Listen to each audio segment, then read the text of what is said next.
Olá, meu nome é Yair Alon, bem-vindos ao nosso 10º vídeo da série de Kabbalah, com diversos assuntos.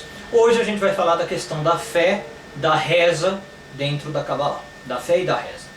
Por que esse assunto foi escolhido? Porque no último vídeo, o vídeo de número 9, a gente falou da questão da alma e viu que a alma é uma coisa emprestada por Deus, digamos assim, para o homem viver aqui na Terra. E a gente falou ainda que, como um empréstimo, a gente deveria devolver essa alma para Deus do modo mais puro possível, do modo mais limpo possível. Como uma roupa que alguém empresta e a gente devolve passada, cheirando bem, né, bem limpa. A mesma coisa a gente deveria fazer com a alma. E daí deriva, obviamente, uma pergunta dos cabalistas que é: o que eu faço então para purificar a minha alma? O que eu faço para, durante a minha vida, deixar essa alma limpa, de modo a, na hora da devolução, essa alma está em perfeitas condições?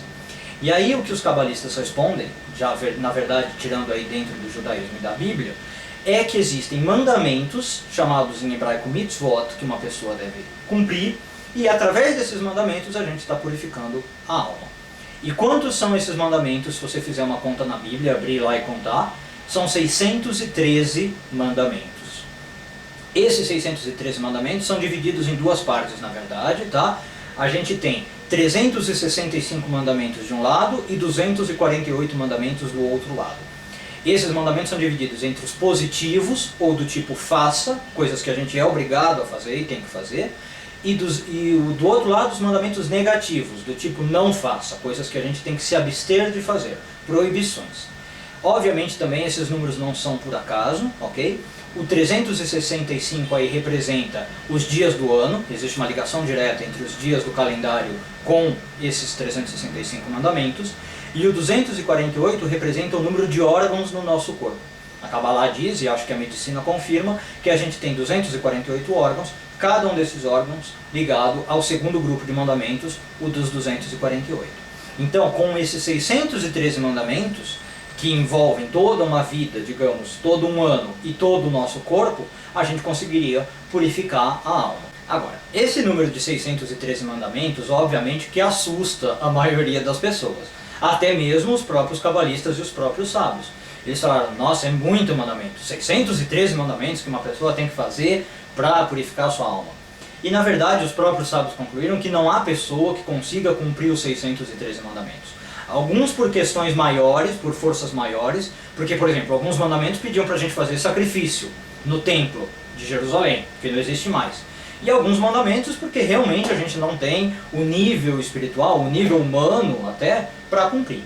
Então, na verdade, desses 613 mandamentos, obviamente, a gente não faz todos, né?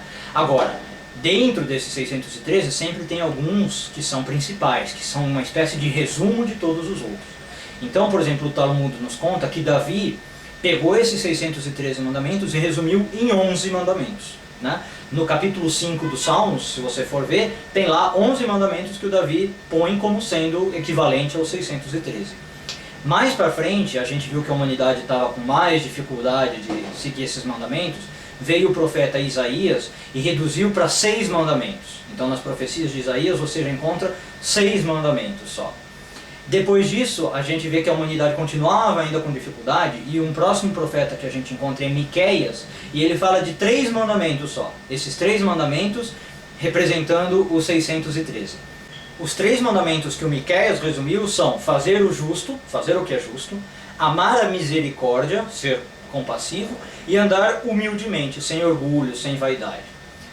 Depois a gente vê que veio de novo Isaías e retomou essa coisa de resumir os mandamentos e resumiu em 2 mandamentos. Então Miqueias já tinha deixado 3 dos 613, e veio Isaías novamente, que já tinha reduzido para 6, agora reduziu para 2 mandamentos. Quais são os 2 mandamentos que o Isaías resumiu? Fazer o justo e fazer o que é certo. Na verdade são duas coisas bem próximas, né? Mas que envolvem muita coisa, claro. Fazer o que é justo e fazer o que é certo.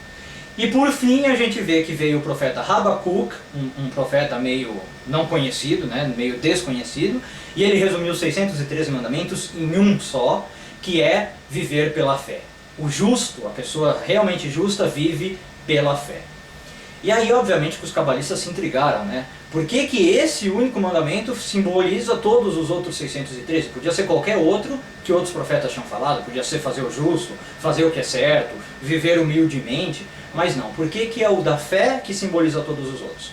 Porque os cabalistas disseram que, na verdade, quando você tem fé, todos os outros mandamentos naturalmente são cumpridos. Uma pessoa que tem fé em Deus, que tem fé em algo maior do que ela naturalmente é uma pessoa humilde, naturalmente é uma pessoa que faz o que é certo, faz o que é justo, pratica a caridade, pratica os 11 mandamentos de Davi. Então, na verdade, é um mandamento, mas que faz com que todos os outros mandamentos sejam cumpridos. Então, na verdade, a fé foi tida pela Kabbalah e pelo judaísmo também como um traço muito importante de caráter, um traço distintivo, que pode definir quem é uma pessoa realmente justa, como usa o profeta Habacuque o termo, de quem é uma pessoa normal, digamos assim, né? Todos os personagens bíblicos, se você for ver, têm o traço da fé. Por mais que eles praticassem outras atividades, outras ações, tivessem outros pontos fortes, todos eles, obviamente, tinham fé. Os principais personagens, Abraão, Isaac, Jacó, Moisés, Arão, né? Então a fé foi tida como um dos principais pontos. Agora, essa fé é uma fé realmente inquebrantável, né? Uma fé de muita certeza, e é essa fé que faz a pessoa ser justa.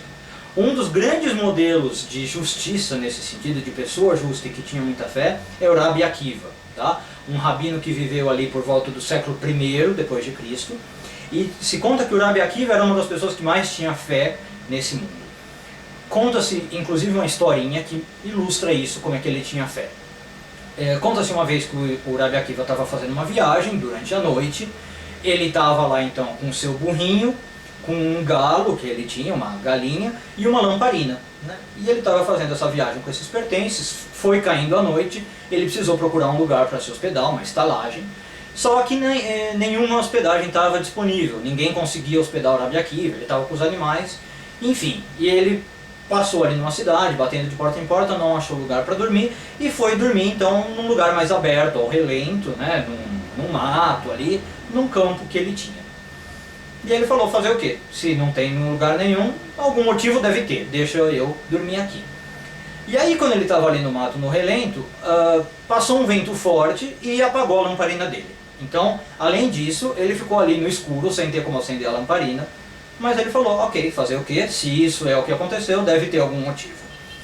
Depois de um tempo, ele ouviu um barulho de que veio um bicho, um animal feroz, e comeu o jumento dele. E aí ele falou, bom, fazer o quê? Deve ser para bem, deve ter algum motivo maior, eu não vou me abalar por causa disso. E aí, passado mais algum tempo, ele viu que veio outro bicho e comeu o galo dele, o último animal que ele tinha. E ele falou, bom, fazer o quê? Deve ser para bem, deve ter algum motivo para isso aqui ter acontecido. E aí ele foi dormir. Na manhã seguinte, ele descobriu, quando ele passou de novo na cidade para ir embora, que tinha havido um ataque romano naquela cidade, toda a população da cidade tinha quase sido morta, dizimada, e ele tinha sido salvo porque a lamparina dele apagou e os romanos não acharam, o burro dele tinha sido comido junto com o galo, então o galo não cacarejou e o burro dele não fez barulho. Então por causa disso ele acabou sendo salvo. Essa vontade de acreditar nas coisas, essa fé, essa confiança de que tudo tem um motivo para bem, uma força maior, é o que distinguia o Rabi Akiva e é o que os cabalistas dizem que realmente pode fazer diferença na vida de uma pessoa. Então com isso a gente chega no fim do nosso 10º vídeo, onde a gente falou da questão da fé e da questão da confiança em Deus frente a Kabbalah. Espero que vocês tenham gostado. Como sempre, deixo o meu e-mail aqui se quiserem escrever, mandar sugestões, dúvidas ou reclamações. yair.alon@hotmail.com. Espero vocês no próximo vídeo. Até lá, obrigado.